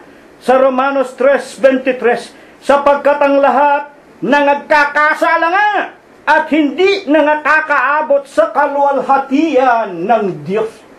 Wala ang wika sa Romanos, maging sa 3:10 hanggang 18. Hindi ko nababasahin para wag tayong humaba. Sa huling kapanahunan natin, 2015, walang matuwid, walang mabuti kahit isa. Ang lahat sama-sama, mga kapatid. At kagabi, sa katotohanan po, sasabihin namin sa inyo, kami narito sa Los Angeles, California. Ako po ay meron ng 35 taon dito sa Los Angeles. Magmula nang dumating ako noong 1980, naranasan ko po ang pinakamalakas na putukan. Ang lakas ng putukan sa Los Angeles. Bakit? Nagdiriwang ang kabaklaan at ang katomboyan. Mga kapatid, at may bandera na sila ngayon. May bandera na ang mga homosexual. Yung rainbow, nilagyan ng tinatawag na yung mga star ng Amerika. Pinagwawagay-wagay nila. Talagang naghahari na si Satanas. Katulad ng sinasabi ni Apostol Pedro, ang pagdating ng Panginoon ay katulad din naman ng gunawin ng Diyos. Ang unang sanglibutan ng panahon ni Nunong Noah at gayon din naman ng panahon ng Sodom at Gomorrah. Ang mga tao nagpapakaligaya, orgy, kaligayahan, lalaki sa lalaki, babae sa babae. Mga kapatid, at ang marami pa sumisiping at nagpapasiping sa mga hayop, bestiality. At higit sa lahat, ang simbahan ng Roma, patuloy na nilolokot, nililinlang ang mga kaluluwa ng mga tao sa pagsamba sa mga larawan, sa mga birhen, sa mga santo na hindi makapagliligtas kahit ng kani-kanilang mga sarili, mga kapatid at mga magulang. Sa mga tuwid, dahil nga sa galit ng Diyos, ang wika ng santong sulat sa Apokalipsis, sapagkat ang lahat ay hindi nakaabot sa kaluwalhatian ng Diyos. Sa kanyang 3:23 sa 6:23, tayong lahat ay nagkakasala. Ang kabayaran ng kasalanan ay kamatayan. At kung ano ang kamatayan na kabayaran, kung bakit ang sanglibutan nakahilig sa masama, sapagkat ang wika sa atin sa 21:8, ang bahagi ng mga tao, dagat-dagatang nagniningas na apoy at asupre, ito ang ikalawang kamatayan. Kaya kailangan may magbubukas. Kailangan merong magpapakawala. Ang kalagayan natin, nasa ilalim tayong lahat ng sumpa ng Diyos. Walang makakarating sa langit, kailangan may magbubukas ng kulungan ni Satanas para makaalis tayo. Saan? Diyan sa mga maling aral na iyan. Alin nga po ang ipangbubukas na ito ayon po sa banal na kasulatan? Alin po baga ang pinakasusi na siya rin namang pantali ng ating kaluluwa na tinutukoy ng ating paksa upang makalag tayo sa kulungan ni Satanas? Kawikaan 9:10. Ang pagkatakot sa Panginoon ay pasimula ng karunungan, at ang pagkakilala sa banal ay kaunawaan. Mga tagapakinig, ang pagkatakot sa Panginoon. Sino ba ang Panginoon? Alam po ninyo, ang daming Panginoon Kaya po kung napupunan ninyo, kung manalangin kami, napapakinggan ninyo sa Facebook at sa YouTube, binabanggit namin, Panginoon naming Diyos, ikaw po ang Panginoon. Pinaglingkuran ka, Diyos ka, ni Abraham, ni Isaac, at ni Jacob. At gayon din ng aming ama at ina, literal. Ang tatay namin, ang nanay namin, tinawag ng Diyos, ipinaglingkod, ipinangaral ang Ebanghelyo hanggang sa sila'y mamatay. Kaya tinatawagan namin, yung Diyos ni Abraham, ni Isaac, ni Jacob, at ng aming ama at ng aming ina. Bakit? Kung tatawagin mo lang yung Panginoon, yung mga Katoliko, sino ba Panginoon yan? Aba, Panginoong Birhen Maria. Aba, Panginoon Papa sa Roma. Aba, Panginoon San Pedro. San Pedro. O, hindi ba? Napakaraming Panginoon. Yun lang salitang Diyos. Napakaraming Diyos. May Diyos si Velarde. May Diyos ang Iglesia ni Manalo. O, yung Diyos nila, ha? Mga kapatid, ewan ko kung sino yun, pero Diyos nila, dahil si Kristo, tao sa kanila. hindi mo pwedeng tawaging Diyos si Kristo sa kanila. Sa kanila, si Kristo'y tao, kaya may Diyos sila, pero hindi natin nakikilala. Yung mga Muslim, meron Diyos yan, si Allah. Yung mga tinatawag na mga Jehovah, si Jehovah. Merong tinatawag na mga Diyos, ang mga maging Hindu, maging ang tinatawag na mga Buddhist, Zoroastro, meron silang kanilang sariling Diyos at Panginoon. Pero, ang tinatawag na ikaalam natin kung sino ang may hawak ng susi ng tinatawag na impyerno o sumpa ng Diyos para maalis tayo roon, ang Panginoon ni Abraham, ang Panginoon, Diyos ni Isaac, ni Jacob, ng aming mga magulang, mga kapatid at mga magulang. Walang iba, siya na nagkatawan tao, uno-uno ng San Juan hanggang 14, nagkatawan tao ang Berbo. Walang iba kung hindi ang Panginoong Jesucristo na nabubuhay, namatay, nabubuhay magpakailanman. Nasa akin ang susi ng kaharian ng langit. Ang pagkatakot kanino? Sa ating Panginoong Jesucristo. Pasimula ng karunungan, matututuhan natin at ang wika, pasimula ng pagkaalam o kaunawaan sa banal. Ano ba naman yung banal? Alin ba yung banal? Romanos 7:12, ang wika ng Santong Sulat ayon kay Apostol Pablo. Ngayon, ang kautusan, nino? Ng Diyos, ang kautusan ng Panginoon. Ang kautusan ay banal. Ang kautusan ay matuwid. Ang kautusan ay mabuti. Malibang makilala ko, makilala ninyo, makilala natin ang tunay na Panginoon, hindi mo makikilala kung alin o mauunawaan ang banal na mga utos, salita, palatuntunan ng Diyos. Yan po, kaya hindi po pwedeng paghiwalayin eh. Hindi po pwedeng matakot ka sa Panginoon. O, takot ka kay Kristo. Ano ang sinasabi ng marami? I am born again. I am a child of Christ. Hallelujah, amen. Praise the Lord Jesus Christ. Amen. Pero hindi mo naman pala nakikilala kung sino yung tinatawag na Panginoon. Sumasamba ka sa larawan ni Kristo. Tumatawag ka kay Birhen Maria. Kayo naman mga Sabadista, hanggang ngayon nandun pa kayo kay Moses. Hindi mo malalaman, hindi mo makikilala, mga kapatid, ang tinatawag na banal. Hindi ka magkakaroon ng karunungan sa banal na siyang mga salita ng Diyos. Magkasama po ang Panginoong Jesucristo at ang kanyang mga tinatawag na kautusan. Kaya sangayon pa rin kay Apostol Pablo, saan naroon at ano ang katunayan na sa pamamagitan ng mga salita ng Panginoon, utos ng Panginoong Jesucristo, magkakaroon tayo ng tinatawag na susi para makalag tayo sa ating mga kasalanan. 2 Timoteo 3:14, manatili ka sa mga bagay na iyong pinag-aralan.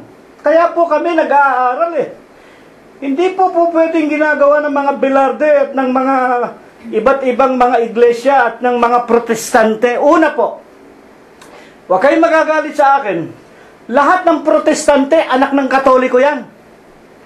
Kaya nga tinan ninyo, pagpasok mo sa Metodista, pagpasok mo maging sa mga Sabadista, pagpasok mo sa iglesia ng mga Church of Christ o kung ano, Trinity, at kung ano-ano pang mga pangalan, unang-unang makikita mo may krus. Pagkatapos, sa kanilang mga bunga, makikilala ninyo sila. Ang wika ng Panginoong Jesucristo, mga kapatid, makikilala ninyo sila sa kanilang mga ibinubunga. Isipin mo ba, yung mga protestante kunyari, pero ang mga pag-uugali, Katoliko rin. Araw ng Pasko, meron din silang mga Christmas tree. Araw ng Pasko, nagbibigayan din sila ng mga aginaldo. Mga kapatid at mga magulang, kumakain din sila ng dugo. Marami din kumakain ng dugo. At yung mga Sabadista, kahit araw ng Sabado, hindi naman nasusunod yung araw ng Sabado. Ang utos ng Diyos Biyernes pa lamang ng hapon, huwag ka nang lalabas ng bahay. Hanggang Linggo ng madaling araw. Pagkatapos, nandiyan pa kayo Sa pagtatrabaho, overtime dito, overtime dyan. Marami akong kaibigan, huwag kayong magagalit. Oh. Mahal ko mga kaibigan ko sa Badista, mababait na mga tao. Pero, kapayang babawan. Mahal namin kayo, magsilayas na kayo dyan. Hingili ng araw ng Sabat, hindi naman ninyo sinusunod. Huwag kakain ng karne. Ang iba sa inyo, kumakain din ng karne. Mga kapatid at mga magulang, alam ko yan. Yan po'y mga utos, mga aral ng mga demonyo. Unang Timoteo 4:1 hanggang 4. Magbasa kayo, mga mahal namin sa buhay. Makinig kayo ng katotohanan ito. Hindi kayo magkakaroon ng susi.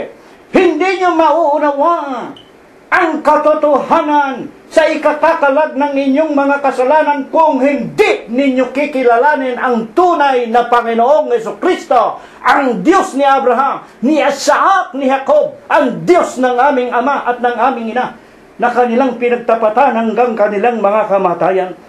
Kaya nga ang wika ni Apostol Pablo, manatili ka sa mga bagay na iyong pinag-aralan, makipag-aral kayo sa amin, at sa pinagkaroonan mo ng katunayan, yamang nalalaman mo kung kanino mo natutuhan. Kanino ba namin natutuhan? Hindi po namin natutuhan sa mga papa sa Roma. Hindi po namin natutuhan kay Felix Manalo. Masama natutuhan namin yan. Hindi kami matatakot sa kanino mang mga obispo, sapagkat hindi kami natuto sa kanila. Kanino kami natuto? Unang Pedro Kapitulo 2, versikulo 25, nung araw kami ay mga tupa na naliligaw. Iniligaw kami. Dadagpot ngayon, nanumbali kami sa pastor, sa obispo ng aming mga kaluluwa. Ang Panginoong Jesucristo nagturo sa amin ni kapatid na Prospero. At siya ang nagbigay sa amin ng lakas, ng tibay at ng pananampalataya para isigaw ang katotohanan ito. Bakit? Sapagkat ibig ng Diyos, yung susi na ibinigay sa amin sa pamamagitan ng banal na kasulatan, ibigay namin sa inyo para makalag din kayo sa mga tali ni Satanas sa kulungan ng kamatayan at ng impyerno. Alin yan? Mula sa pagkasanggol 3:15, 2 Timoteo, nalalaman mo, alin? Ang mga banal na kasulatan. Sa madalit sabi, mga kapatid, ang Biblia, hindi ko nababasahin yung iba. Ang Biblia, ang mga salita ng Diyos na Panginoong Jesucristo, 1:63, ang salita na sa inyo'y aking sinasalita, pawang espiritu, pawang buhay. Ito po ang susi, ang Biblia, ang banal na kasulatan. Noon pa man kapanahonan pa ni Moses, 1,000 taon ang nakakaraan, wala pa ang Kristo. Deuteronomio 18 at 15, bago pumasok ang bansa ng Israel, nakita na nila at natanaw na nila, andyan na ang Kanaan. Ngunit sinabi ng Diyos kay Moses, sabihin mo sa kanila, magtatayo ako ng isang lalaki na katulad mo sa gitna ng kanilang mga magulang. At pagdating ng lalaking yaon, sa kanya na sila makikinig. Aklat ng mga gawa ang wika ng mga apostol, itinalaga sa inyo yung hinulaan ni Moses sa makatwidbaga ang Kristo. Aklat ng mga gawa, Kapitulo 3, versikulo 20 at 22. Si Kristo po ang may hawak ng susi. Ang Panginoong Jesucristo, hindi si Pedro, hindi ang mga papa sa Roma na mga anti-crisis. Ang wika ng Panginoon 15:5, San Juan, ako ang puno ng ubas, kayong mga sanga. Kung malayo kayo sa akin, wala kayong magagawa. Hindi natin mabubuksan ang pintuan ng impyerno para palayain tayo. Hindi tayo makakala sa pagkakatali ni Satanas. Kaya kayong mga Katoliko, lalo na kayo nagsasabi sa amin, dito na po kami ipinanganak, dito na po kami mamamatay. Ay, bahala po kayo. Mga kapatid, mga kaibigan, hindi namin kailangan ng abulin ninyo. Wala kaming kailangan sa inyo. Isang bagay lang ang ibig namin. Tanggapin ninyo yung libre na ibinibigay namin sa inyo, ang kaligtasan ng inyong mga kaluluwa. Binibigay namin sa inyong susi. Kaya nga si Apostol Pablo, nang tawagin siya sa daang Damasco, Aklat ng mga gawa, mga kapatid. Kapitulo 9, versikulo 4 hanggang 8. Basahin po ninyo. Nang tawagin siya sa daang Damasco, nang pinag-uusig niya ang katawan ni Kristo, binibilanggo, dala-dala niya sa kanyang likuran, nagliwanag ang harapan sa kanyang dadaanan, nabulag siya, napasubasok. At pagkatapos sumigaw siya, sino ka baga, Panginoon? Bakit mo ako pinag-uusig? Ako si Jesus. Ang pinag-uusig ni Pablo, hindi si Jesus. Ang pinag-uusig niya, yung mga membro ng iglesia ng Diyos kay Kristo Jesus. Bakit sinabing, bakit mo ako pinag-uusig? Yung mga membro na pinagpapapatay ni Pablo, katawan ni Kristo. Kaya tayo sa uling araw na ito, tayo ang katawan ng Panginoong Jesucristo, mga kapatid, magsisampalataya tayo. Kung ang Diyos ay kakampi natin, kung ang Diyos ay kasama natin, kung siya ang nagsabi sa atin, isigaw natin ang katotohanan ito, sino ang lalaban sa atin? Tama si kapatid na Prospero. Ano man ang mangyari sa amin, susunod muna kami sa Diyos bago kami sumunod sa inyong mga tao. At sinabi ng Panginoong Jesucristo kay Apostol Pablo, magbangon ka! Dadalhin ka ng mga tauhan mo sa isang lalaki sa Damasco, si Ananias, na isa sa matatanda sa iglesia, tutulungan ka. Mga kapatid, ginawa ni Ananias at ng mga kapatiran, at nang nakahanda na si Pablo, isinusugo kita na ilaw sa mga hintil. Anong sabi ng Panginoong Jesucristo? Upang ibalik mo sila. Ayan po. Mula kay Satanas, nakakulong sa kulungan ni Satanas ang mga tao. Makinig kayo mabuti, ho? Lahat ng mga hindi iglesia ng Diyos kay Kristo Jesus, nasa kulungan kayo ni Satanas. Ang wika ng Diyos ng Panginoon kay Pablo, sinusugo kita sa kahintilan upang palayain mo sila kay Satanas sa kadiliman. Aklat ng mga gawa, Kapitulo 26 at versikulo 18. Bakit gayon? Na kay Pablo ibinigay sa kanya, alin yun? Yung ebanghelyo ng ating Panginoong Jesucristo. Kakalagan kayo sa pagkakatali kay Satanas. Mga kapatid, pag kayo'y malaya na, magkakasama-sama tayo sa katotohanan ito. At kung susundin ninyo ang inyong napapakinggan, ang mga aral ng Panginoong Jesucristo na susi na siyang magbubukas pati ng kaharian sa langit sa atin, makatitiyak tayong may buhay na walang hanggan tayo. Totoo ba yan? Huling-huling talata. Unang Korinto, Kapitulo 15, versikulo 1 hanggang 2. Ipinatatalastas ko sa inyo, mga kapatid, ang wika ni Apostol Pablo, ang ebanghelyo, ito na, ang susi, na sa inyo ay aking ipinangaral, na inyo namang tinanggap, siya naman inyong pinananatilihan. 15:2, sa pamamagitan naman ito, ligtas kayo! Sa impyerno, ligtas tayo kung matyaga ninyong iingatan, sinusunod ang salita na ipinangaral ko sa inyo, maliban na kung kayo magsisampalataya ng walang kabuluhan. Amen. Sana po tanggapin ninyo ang mga banal na aral na ito. Ang may hawak ng susi, ang iglesia po ng Diyos kay Kristo Jesus, ang pinakasusi na iniaabot namin sa inyo. Walang iba kung hindi ang ebanghelyo. Ito po ang aming iiwan sa inyo sa umagang ito. Dito namin kayo inaanyayahan. Huwag po nating walang gawing kabuluhan.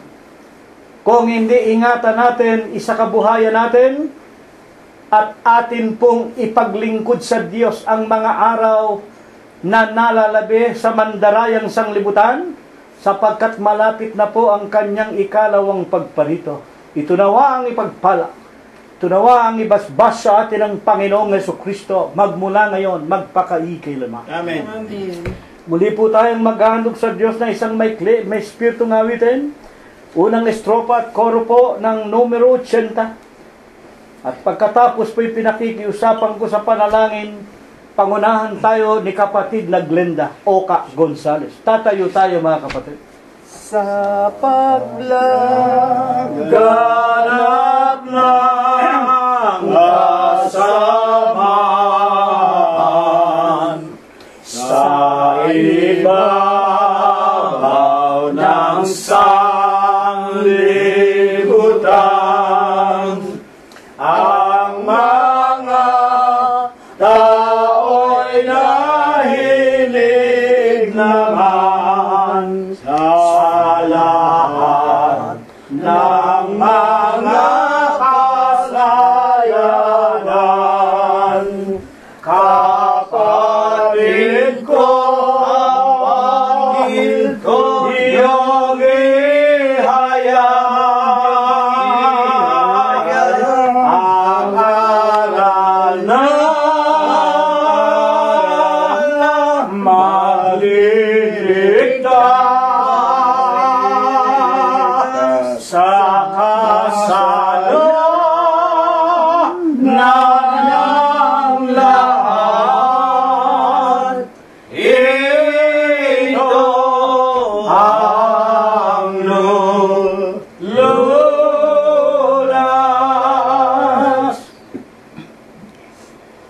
Panginoon po namin Diyos, Panginoon namin Diyos. Diyos na pinakadakila, pinakamakapangyarihan ka po sa lahat. Amen. Ikaw po ang Diyos na nang gumagabay sa bawat nag-iingat at gumagabay sa bawat isa sa Siya amin. nga po, Ama. Panginoon po namin Diyos, salamat po sa buong isang linggo binigay ninyong kapayapaan sa bawat isa sa amin. At muli po kami ngayong narito sa iyong banal na harapan. Nag-alay po kami ng mga awiting nagmumula sa aming mga puso at nakinig ng iyong banal na aral. At tawa po Panginoon, maging kaya-aya sa iyong banal na harapan. Amen. Panginoon po namin Diyos, ngayon pong umagay, lubos-lubos po ang aming mga pasasalamat. Salamat sa iyo. Salamat po sa inyo at dinagdagan po ninyo ang aming mga buhay at kalakasan. Siya nga po, Ama. Salamat po Panginoon at tinutuloy mo pong pinanatili ang aming pananampalataya sa iyo. Salamat po rin Panginoon sa banal na salita mo na narinig namin ngayong umaga. Nawa po'y maging pagkain ng aming mga kaluluwa at kalakaran namin ito hanggang binubuhay mo po kami dito sa magulong sanlibutan. Amen. Panginoon po, salamat po rin Panginoon sa mga pagpapalang ibinibigay mo sa aming pangaraw-araw na pangangailangan. Siya nga po. Panginoon, kami po yung mga tao lamang na kuminsan po'y nakakaisip, nakakapagsalita at nakakagawa po nang hindi kasang-ayon sa iyong dakilang pangalan. Panginoon, patatawarin mo po ang bawat isa, Panginoon. Amen. Palinisin mo po kami, Panginoon. Panginoon, ngayon pong umagay, dinadalangin ko po sa inyo na nawa po, Panginoon, ilalayo po at iligtas kami sa mga biglang kamatayan, Siya nga po. sa mabigat na karamdaman, sa masasamang tao, sa masamang espiritu, at lalo na po sa kamay ng hustisya, Panginoon. Panginoon, ngayon pong umagay, dinadalangin ko po rin sa iyo, Panginoon, ang 2 taong kinasangkapan po ngayon. Nawa po, Panginoon, dagdagan mo po ang kanilang buhay at kalakasan. Amen. Na may pagpatuloy po nila ang pagpapahayag ng iyong mga katotohanan. At nawa po, Panginoon, marami pa pong mga taong makarinig ng iyong mga banal na aral. Amen. Nawa po, dinadalangin ko po rin sa iyo, Panginoon, ang aming mga kapatiran at mga mahal sa buhay na may mga karamdaman. Nawa po, Panginoon, ipuin mo po sila ng iyong mapagpalang kamay. Siya nga po. Nawa po, pagalingin mo po sila at na makita-kita kami po, Panginoon, na may buhay at kalakasan. Amen. Dinadalangin ko po rin sa iyo, Panginoon, ang aming mga mahal sa buhay at mga kapatiran na sa aming inambayan. Nawa po, huwag silang dumanas ng mga kahirapan at ng mga kaguluhan doon sa aming inambayan. Opo, Ama. Dinadalangin ko po rin sa iyo, Panginoon, na kung paano mo po kami dinala rito ng maayos, nawa po'y ganun mo po rin kami uwi sa aming mga tahan. At nawa po'y sa susunod namin pananambahay, wag magkaroon ng kahadlangan at Siya nga po. magkita-kita kami muli dito sa inyong bahay-sambahan. Amen. Dinadalangin ko po sa iyo, Panginoon, patuloy pong bibigyan ng kapayapaan ng loob at labas ng aming mga tahanan. At nawa po, Panginoon, pagbubuksan mo po kami ng magandang pintuan ng kapalaran. Amen. Panginoon, dinadalangin po sa iyo ang aming mga mahal sa buhay at ibang kapatiran na nasa iba't ibang dako. Nawa po, Panginoon, inyo po silang iingatan, inyo po silang gagabayan, at inyo po silang pagpapalain. Amen. Panginoon, Lahat ng ito po, Panginoon, dinadalangin namin sa tanging pangalan mo pong Diyos Kristo Jesus, Diyos at dakila namin tagapagligtas. Amen. Amen. Diyos na makapangyarihan sa lahat, nagbibigay buhay at lakas, sa banal na gawain siyang tumawag, at nagtiis ng hirap. Kaming lingkod mo ay nagpapasalamat sa kaloob mo, buhay at lakas. Dalangin namin sana'y maging dapat tanggapin mo, Diyos ko. Dakilang Panginoon po naming Diyos, Ama naming lubhang banal, makapangyarihan sa lahat. Ikaw po ang aming Ama na gumagabay sa bawat sa amin. Panginoon, muli sa umaga ito, naniklut kami sa iyong harapan at kami po yung nakakiningi po mga aral. Kaya po, kami nagpapasalamat sa mga aral na ito at sa lahat niyong mga kabutihan sa bawat sa amin. Amen. Nagapin niyo po sa iyong pangharapan ang masaping amin na pagkayanan. Nanawa ito po yung magayat po niyo kapangasawaan, makatagurin po Panginoon sa lahat ng mga tanang ngailangan. Higit sa lahat ang mga salaping ito bagay kasangkapan sa pagkasabi ng mga aral sa ibabaw ng sanlibutan. Amen. Amin lang po sa Panginoon sa iyo na sana huwag na huwag kaming kasawaan at sa mga susunod namin na buhay, makita niyo po kami naglilingkod at umaawit pa po ng mga may kasiglahan. Amen. Panginoon, laki pray po Panginoon ay mapanalangin ang mga lalaking tinagod niyo po Panginoon sa aming mga harapan upang maghatid niyo po mga banal na mga aral. Panginoon, bibigyan sila ng mga katalinuhan at mga kalakasan nagmumula pa po sa ipong banal na kaitaasan. Amen. Muli Panginoon, sa umaga na magkakahiwalay ng mga magkapatid, ang iba sa amin tutungo sa kanilang mathanan, iba tutungo sa kanilang paghanabuhayan. Loobin niyo po Ama, marating namin ang aming patununguhan na ligtas lahat ng makapahamakan. Amen. Panginoon, marami kami kailan Ama, lalapat kami maasa ng mga ito idadagdag niyo po sa amin. Kaya po lahat ng mga bagay maghanap namin hiling sa dakilapanan Diyos Kristo Jesus namin, Diyos at dakilang tagapagligtas. Amen. Amen. Ang Ama ay luwalhatiin, anak ating purihin,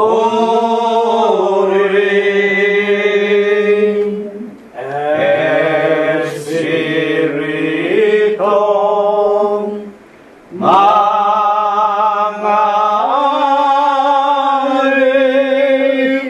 laging ipanubay.